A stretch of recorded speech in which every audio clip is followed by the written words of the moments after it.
We were taught to look down upon our own homelands. We were taught that the U.S. is lo maximo. It is the place where everyone should strive to be, and once there, you should never leave. We were taught that anyone flying home was crazy unless it was within the 2 weeks vacation they give you each year.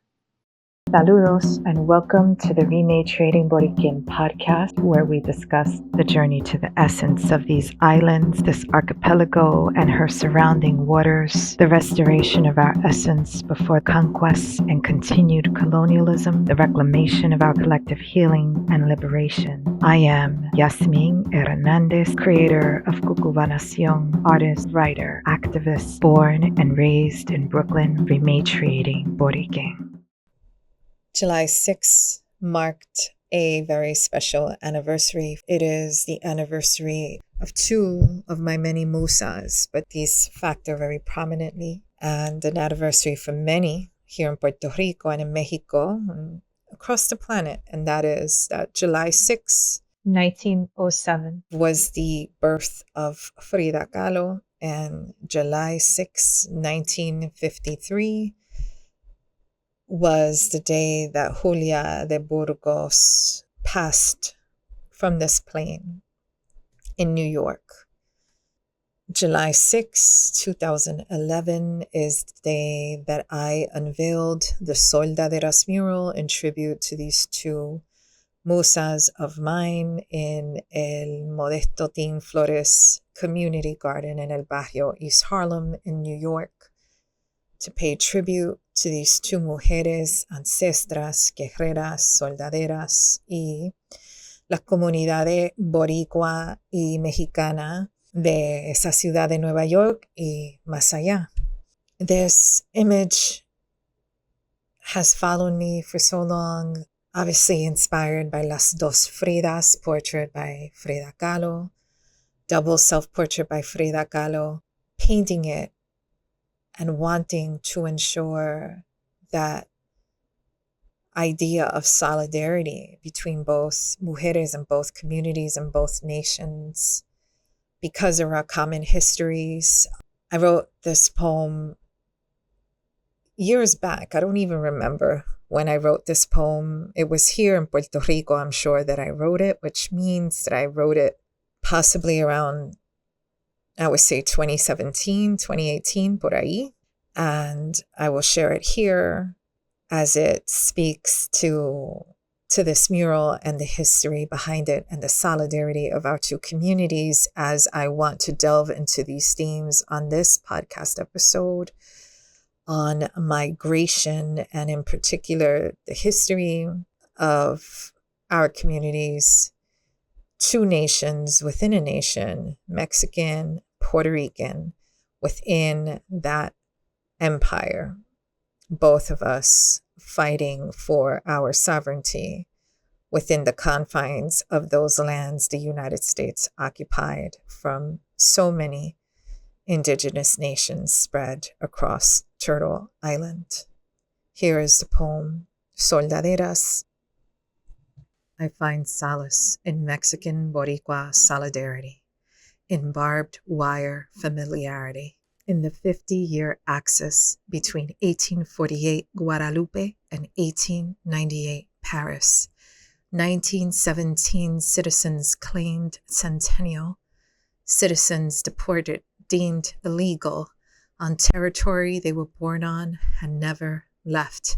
Illegal treaties sliced border wounds on earthly flesh.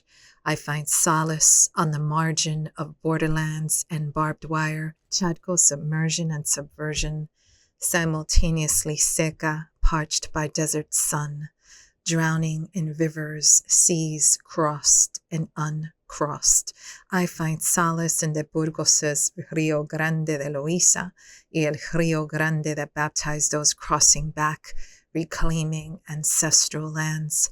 I find solace on the painted laps of mi Frida y Julia, brush and pen, hand in hand, corazón a corazón, sangre a sangre, sister matrias, ancestras, healing earth invaded, earth to guide us, heal us, skin sprouting, rooting, rematriating, soul sisters in solidarity, dissolving man-made constructs erected to contain us. No walls can retain us, lest we seep beneath as salt water, rise as tsunami flood on the side of the oppressor. So I realized that I wrote the poem during Trump's first administration, hence the reference to the wall that was constructed as I was re-recording this to share. That last part about the flood rising on the side of the oppressor, I thought about Texas and the floods in Texas and what these policies of this administration, this second time around, mean for climate change and the lack of interest, the lack of support, canceling the information received from satellites that could ensure proper warnings in advance for impending hurricanes, and so much more of events like this that will be seen if policies continue to be undone as we have been seeing. There are so many things that I must pay tribute to in the solidarity, in the inspiration between our two communities, Mexico, the Mexican American community, the Chicanx community, and Boricuas, my own community, whether from the diaspora or the archipelago. So many things went into this mural, my experiences working in El Barrio at the time, being side by side always with these communities, my experience as an undergrad at Cornell University, sharing space constantly with very politicized Chicano students, Chicanx students, and being so incredibly inspired by Chicana writers from Gloria Ansaldúa, Sherry Moraga, Elena Maria Viramontes, who was such a gentle, continues to be. I said was in a past tense because I was able to share space with her on Cornell's campus, and she was a professor, a mentor of mine, but continues to inspire so many with her beautiful light and her writing, and so many poets, so many artists, so many graphics artists, Guadalupe Posada, so much to come out of the Mexican Revolution that later would then inspire Puerto Rican artists like Rafael Tufino and the creation of our own graphic arts tradition here in Puerto Rico. Our similar histories, as mentioned in the poem, from the 1848 Treaty of Guadalupe, where the United States Empire seizes half of Mexico, and 50 years later, the Treaty of Paris, where the United States Empire occupies the whole of the archipelago of Puerto Rico. Also of inspiration is my dear mentor, Dilcia Pagan. We just observed her 1-year anniversary as an ancestor. Dilcia Pagan, Puerto Rican, patriot, freedom fighter, former political prisoner, now ancestor. When she went underground and when her partner left to Cuba in exile, their son was sent to Mexico to be raised safely away from the feds. His story is told in the documentary, The Double Life of Ernesto Gomez Gomez, documentary that aired nationally on PBS just a few months before his mother and 10 of her comrades of the FALN received clemency by then U.S. President Bill Clinton. I live in constant praise of the brilliance of culture, of spirituality, of religion, of art, of politics, of revolution, of countercultures, of cholos and cholas, of zoot suit riots, of murals from Mexico and LA and across Aztlan. And there is absolutely no way that I, as a Puerto Rican with this second-class citizenship, could ignore what is happening with folks being detained and deported in the US. It is the biggest hypocrisy, and it would be the biggest irony and hypocrisy for everyone in that country who turns a blind eye on what has been happening, from ripping families apart, from taking moms away from their babies, children left without their parents. Within the Mexican community and all communities affected, though they have been incessantly targeted since the 1930s in these mass campaigns, and since 1848 been dealing with this harassment of this empire who took over their land and then told them that they were illegal on their own land, just as they do with all the vastness of Native American nations spread across Turtle Island, territories occupied by the U.S. Empire. Last episode 28, I shared my interview with Maximilian Adrian. In it, Max asked that I share a poem by Rupi Kaur. That poem is called Immigrant, and it speaks to the experience of being divided or spread across two lands, as Max was meditating on in his time in New York, having been born and raised in Puerto Rico and living on this archipelago most of his life, and having to leave for various reasons after Hurricane Maria. So I just want to highlight that again. For those who haven't heard that Spanglish interview, and to give thanks to Max for bringing the theme of migration, for bringing the theme of this poem entitled Immigrant to speak to our own experience as Boricuas, torn between two places, sometimes spreading ourselves across charcos like the very waters that comprise those charcos themselves. This is extremely important to discuss, as I've seen many people respond to this topic about detentions and deportations, especially recently with ICE Medio in the National Museum of Puerto Rican Arts and Culture in Chicago. Max asked that I share this poem by Rupi Kaur for these times that we are living, and that the United States is living, and that Puerto Rico as its colony is living here as well. And this goes out to all of humanity, past, present, and future, that knows the experience of migration. They have no idea what it is like to lose home at the risk of never finding home again. To have your entire life split between two lands and become the bridge between two countries. I am speaking on rematriation, migration, and forced repatriation.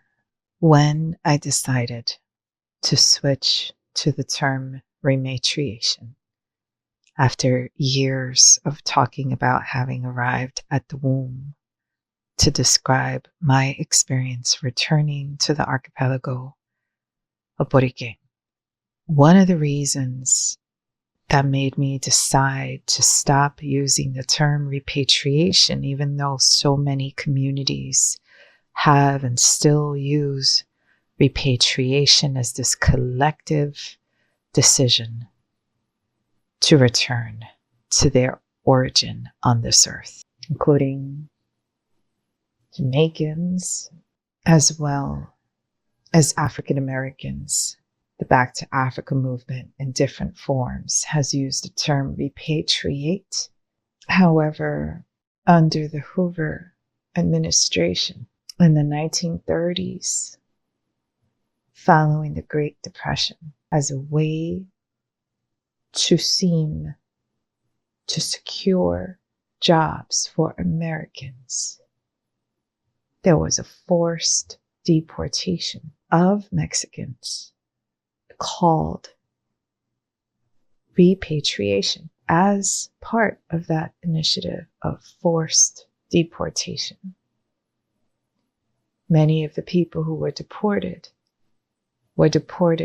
back to a Mexico that they did not know, because in 1848, the United States seized half of Mexico, which means that that vast expanse of lands across Aztlán of the southwestern U.S. politically today, lands covered with so many different indigenous nations, were formerly under the jurisdiction of Mexico, which is to say, there are countless people who did not migrate anywhere, who have always been on their ancestral lands. What migrated or immigrated was the country that occupied them, and that was the United States.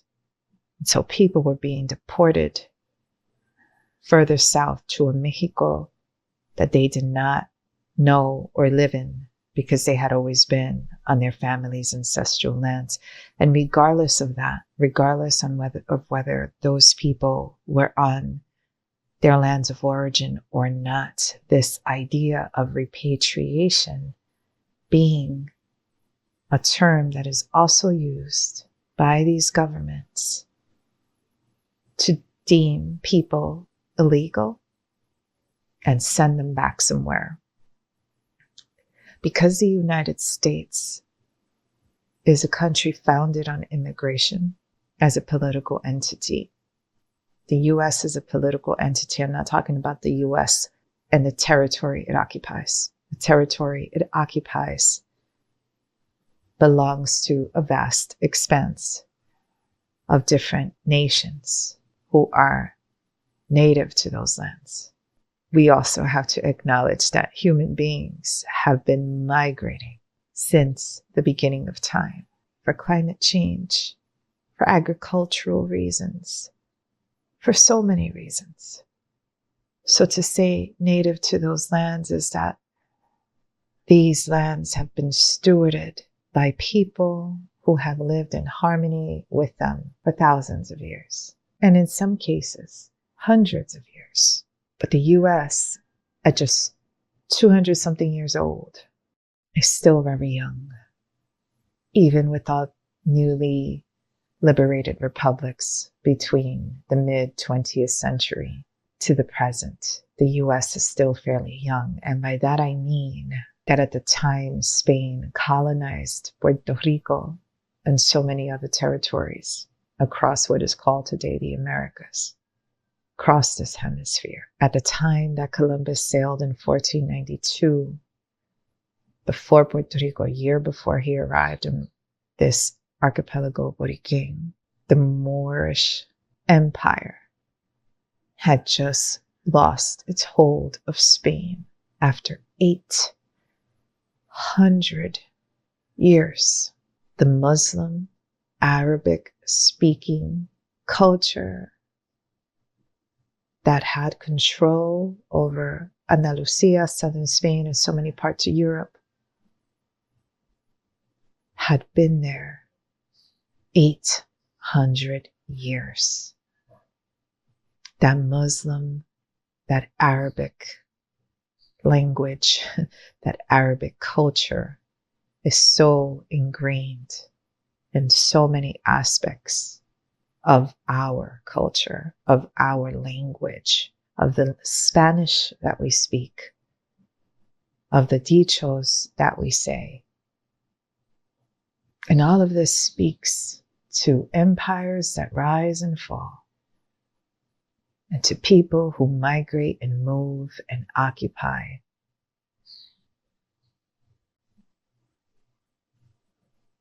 And so this is a reflection on those of us rematriating. And I will speak here for what I can speak for, and that is my own experience as a Boricua, born and raised in Brooklyn, to parents who migrated in the 1950s. Between my mom arrived in 1950, my father in 1960 or 59. I think Papi might have arrived in 59 to New York. And myself, who in 2014 decides to return to the source of my family, right? My recent lineage. And by that I mean that in order for me to have been born Puerto Rican in this lifetime, my ancestors came to Puerto Rico, to Boriken from various places. So yes, there is indigenous blood in my ancestry, indigenous to these islands. But it also means that I have African blood in my lineage, directly as traced to my maternal lineage.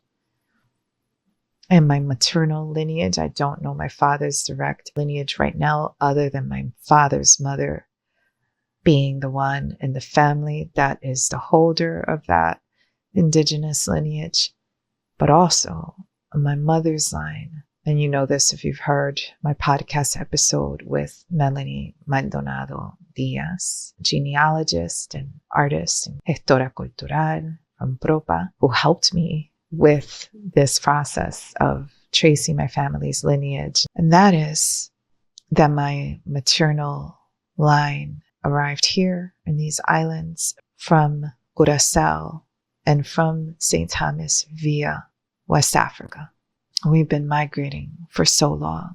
To suddenly deem people illegal and no longer having the right to be in some lands while simultaneously, militarily, forcefully occupying properties across the planet via military bases. I'm speaking now to what is the US, to aiding the forceful occupation, decimation, and genocide of the Palestinian people, erasing Palestine and its people off the map.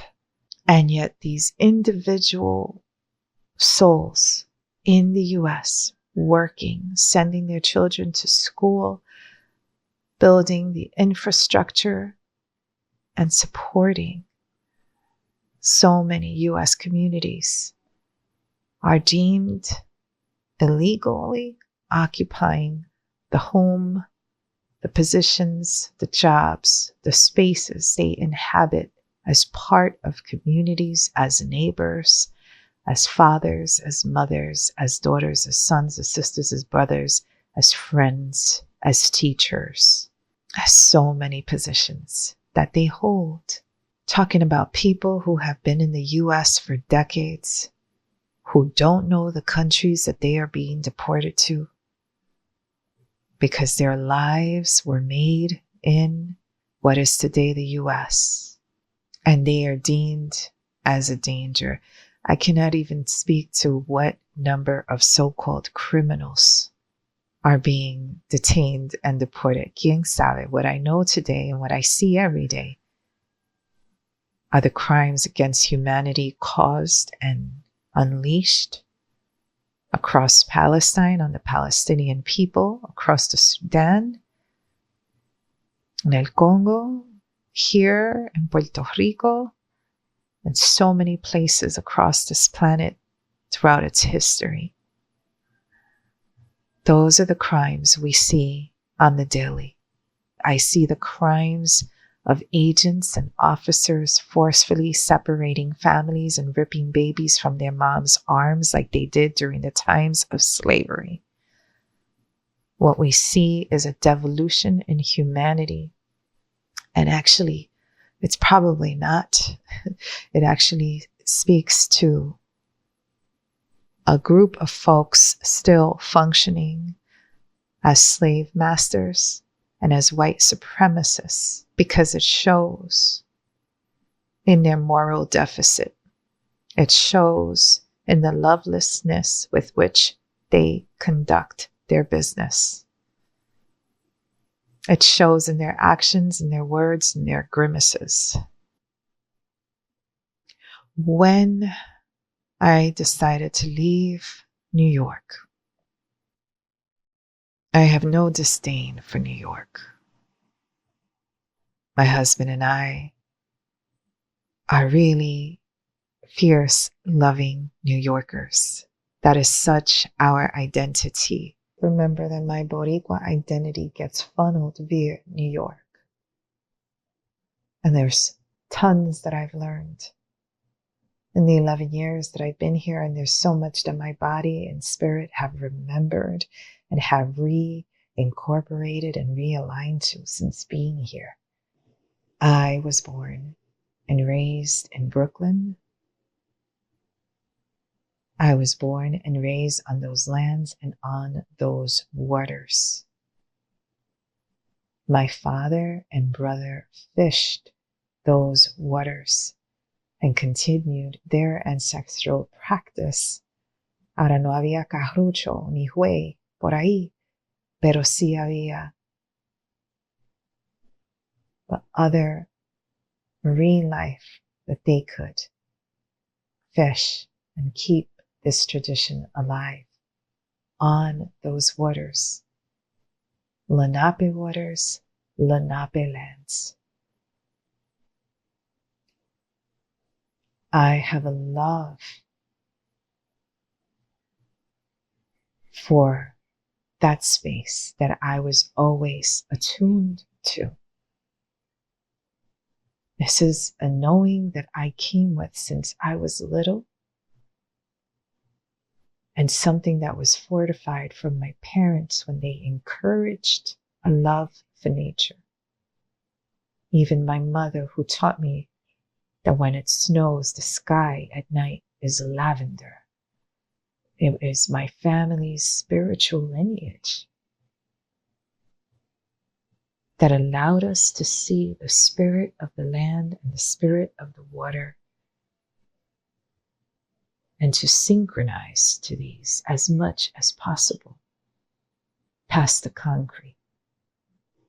My disdain, my displeasure was not with Brooklyn and not with New York, nor with its people. I love me New York peoples. I had decided it was time to reconnect to my ancestral source. My work around liberation struggles, plural, not just Boricua, but many others.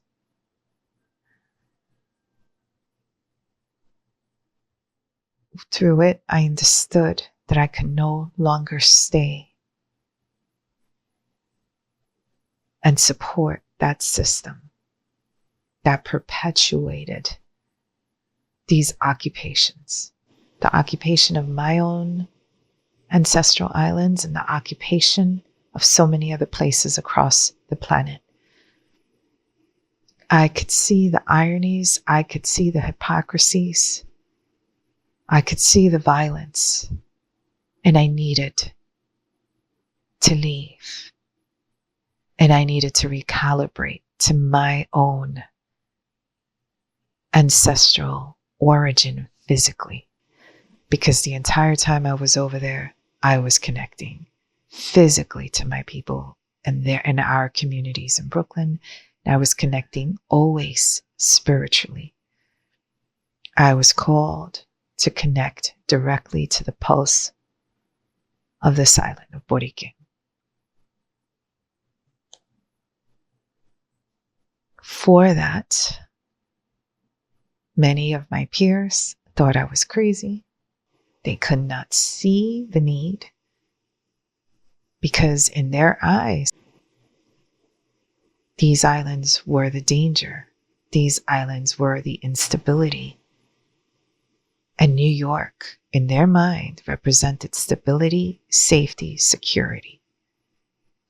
Thriving.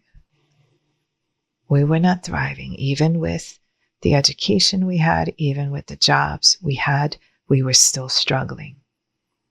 And certainly, we were struggling emotionally and we were struggling spiritually, persisting in New York. People mostly could not understand why we would make the decision that we did. 11 years later, I cannot wish this upon anyone or anything, but this is not where it begins for me. People who accuse me of being crazy for doing this move. People who had this perceived sense of immunity in the States, that by living in the States, they were immune to every hardship, every climate catastrophe, like hurricanes don't go up into the US, like earthquakes don't happen in the US, like racism or colonialism don't happen in the US. It happens every day. Look at the reservations all around you. Look at the ghettos all around you. But it didn't start in 2025 with these mass deportations and detainments. It didn't start during the first administration or the first term of this administration by putting babies into cages at the border or by the erecting of walls at the border. It actually started with something I knew from my childhood, which was arriving and immediately having to watch on TV with tears streaming the Black Lives Matter movement, because they were pushed to the brink with so many killings of so many Black lives, so much taken, so much put callously on social media. That is where I began to see that I was justified in my decision to leave. And not to say that I was leaving and abandoning that community, because the Black experience is very much my own experience. It was going in search of my own ancestral lineage, my own authentic identity, to understand deeper who I was, to heal all the colonial conditioning in me.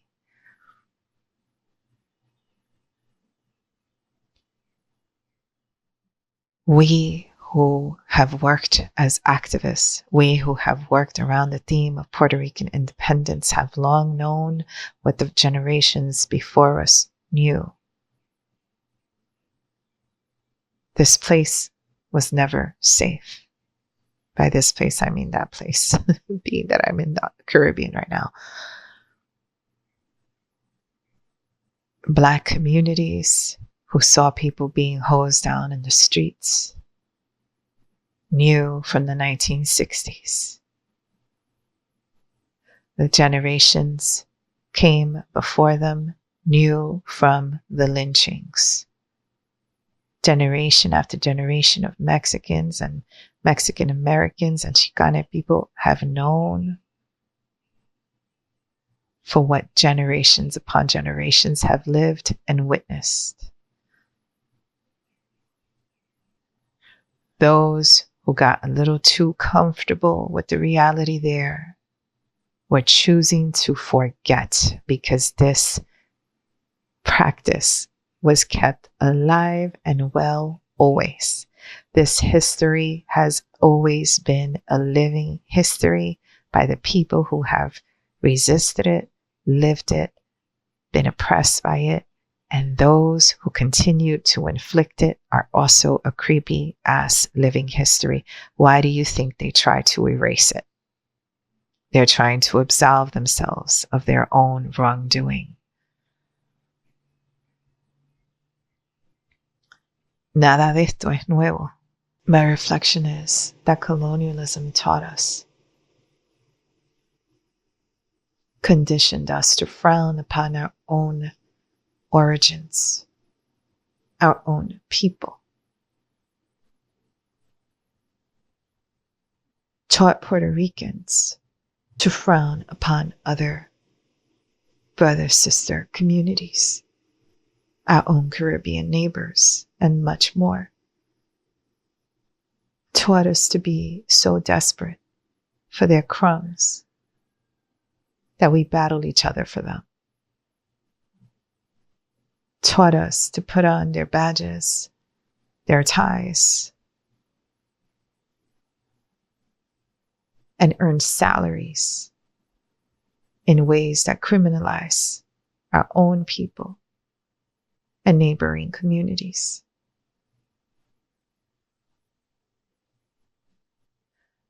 We were taught to look down upon our own homelands.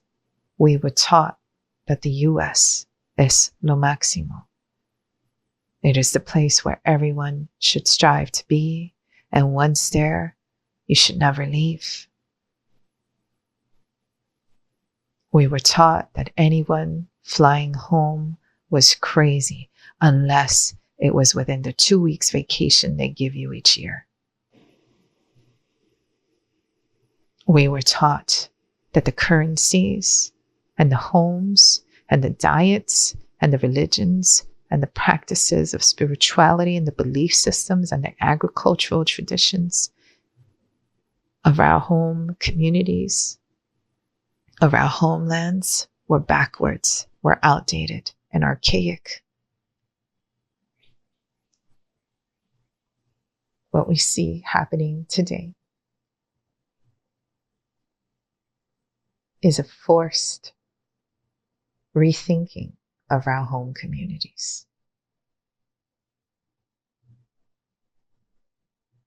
My newsfeed is filled with reels of people packing their pickup trucks and driving back home to Mexico, willingly, by choice, leaving in dignity and returning home versus living the atrocity.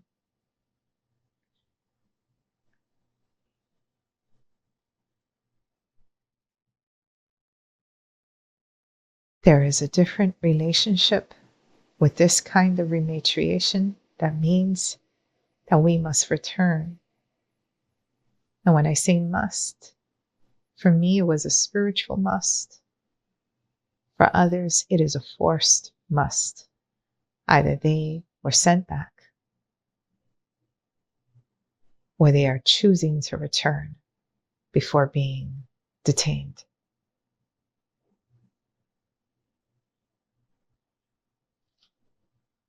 What I hope this brings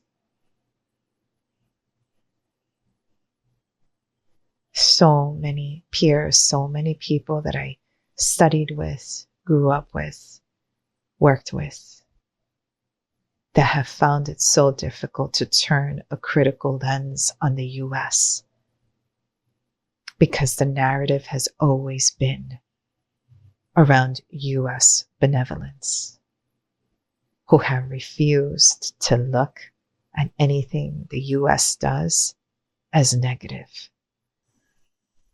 My ultimate reason for wanting to speak on this topic, there are two reasons. And reason number one, of course, is the idea that no one is illegal, the idea that a country that was built on immigration has turned back on itself by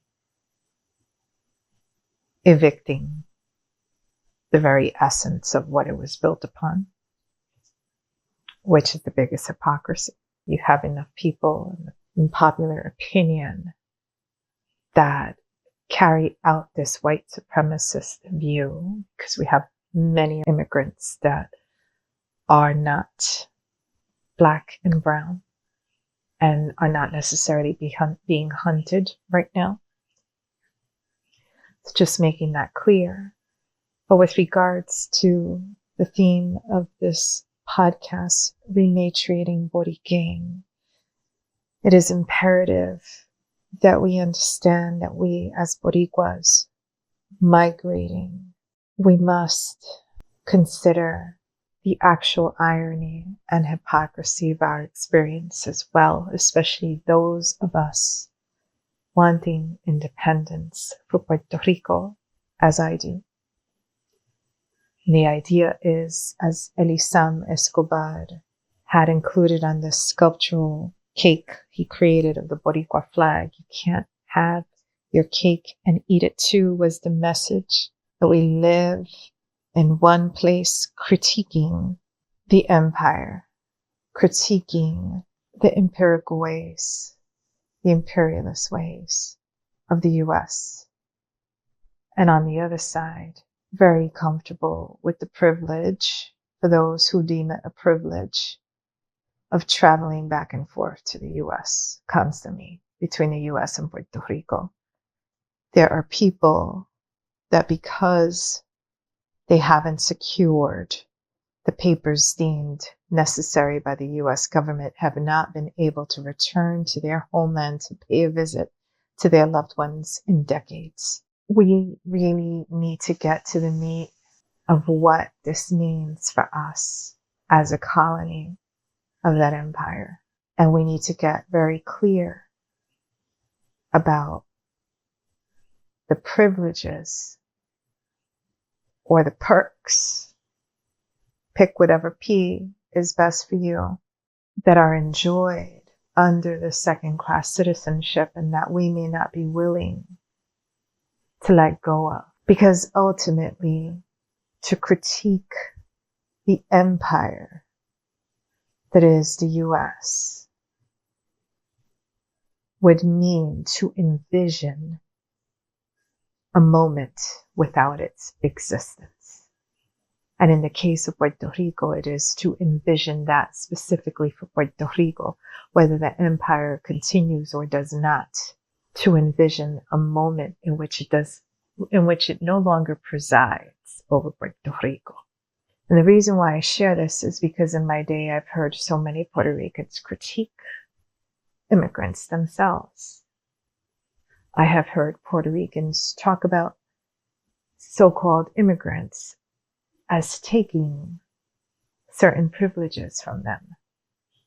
And so then we enter this crabs in a bucket mentality, and the same bullcrap that some white people are preaching about. They're taking our jobs, they're taking our services, they're taking this. I have heard Puerto Ricans engage in similar conversations. I'm not saying all Puerto Ricans, but it has happened.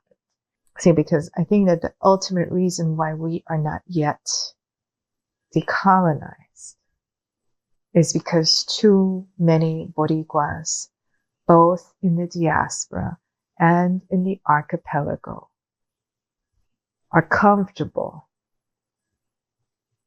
existing within this system and are therefore not ready to exist without it. The primary conversation here is that what these 6 months have represented is a glimpse into the collapse of this empire. What would that look like for Puerto Ricans? And I think that a reason why many Puerto Ricans would go quiet is because what they see is potentially what it would mean for them to exist without this colonial status. And this is the very thing that has so many Puerto Ricans advocating for statehood, because they never want to envision being that brown citizen or that brown person without that citizenship. And that's where the idea of statehood comes for so many people. And whatever populares think, whatever, those are the people wanting their cake and eating it too. But my interest in particular, as it is my hopes and it is my political persuasion, and that is political autonomy, holistic autonomy, and sovereignty for Puerto Rico. It's really time to start considering what that would look like and what that would mean for us. So many of these conversations are centered around what the empire has done, all the injustices of the empire, how they impact us historically, how they have impacted us, and just very little conversation around what a free Puerto Rico might actually look like. What are the links and what are certain amenities that would have to be given up? There's some people who can't even visit Puerto Rico and experience zero AC or the water or the light going out without blowing their fuse and blowing their lid. And if we cannot function in that way, not even for a minute, then we have to get very serious in talking about what is it that we are wanting? What are those comforts that we are ready to live without? And I don't mean to sound like decolonization for Puerto Rico means no amenities, no comforts, no light, no water, y esa cosa. But the way that the system is set up right now, and what racism means is the unequal distribution of wealth according to racial prejudice. It is a system aligned with the notion of white supremacy, and that means that those systems are in place and those amenities are made available under a white supremacist structure. It doesn't mean that these things cannot exist without a white North American empire presiding over this archipelago as a colony of that empire. We have Burkina Faso in Africa making moves to expand their sovereignty, to build upon their wealth, to build for the comforts and amenities of their citizens. These are the things we don't hear much about. We hear about the things that are in lack. But when certain countries are making enormous strides in their sovereignty and their reclamation of sovereignty, that's the kind of shit that we don't hear. And there's a purpose to that. We hear more about the atrocities and those whose rights are being taken away because the idea right now is to promote a powerlessness and a fear and a paralysis. And if we hear more about those doing the do and walking the walk and taking their freedom and expanding on it, then they run the risk of more people stepping into that power and doing the same for themselves. And that is a threat to that system seeking control. Because at the end, this is all about domination. This isn't about who's illegal and who's not. This isn't about naturalizing or who doesn't or who isn't or who shouldn't. This is about control and domination. It seems we cannot have many conversations about ourselves without framing it within the empirical lens.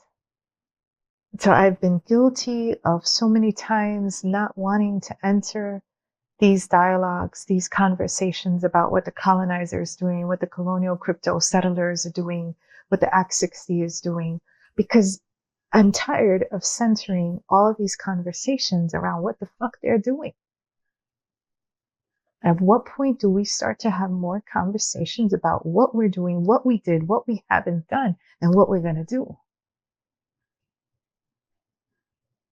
Too many people still think it's crazy to come back here. Too many people don't want to come back here.